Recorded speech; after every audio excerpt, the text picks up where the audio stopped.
Morning work କରିବାକୁ ଯାଉଛି, ବାଟରେ ଗୁଡ଼ାଏ ଟଙ୍କା ପାଇବି। ସେ ଟଙ୍କା ସବୁ ଆଣିବି, ଆଣିକି ବାଗତଟା ପଳେଇବି, ବସିବି, ଗଣିବି। ଗଣି ଗଣି ଗଣି ଗଣି ଗୋଟେ ବଡ଼ ଟ୍ରେନ୍ କିଣିବି।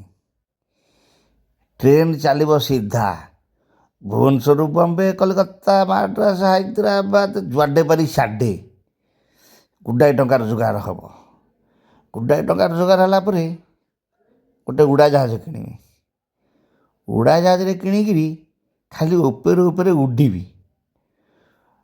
15-20ଟା ଖାଲି ଲୋକ ଖାଲି ରଖିବି, ମୋ ଗୋଡ଼ ହାତ ମୋଡ଼ାମୋଡ଼ି କରିଦେବେ, ମୋତେ ରୋଷେଇ କରିଦେବେ, ଖାଇବାକୁ ଦେବେ, ବହୁତ ଆରାମ ହେବ। ଓଃ କି ମଜା! ସେ ସବୁଯାକ ଟଙ୍କା ମୁଁ ରଖିକିରି ଖାଲି ଟଙ୍କା ଗଦି ପକାଇ ଟଙ୍କା ଉପରେ ଶୋଇବି, ବଢ଼ିଆ ହେବ। କମ୍ ଟଙ୍କା ହେବ ବୋପାଲୁ, ଅଜସ୍ର ଟଙ୍କା।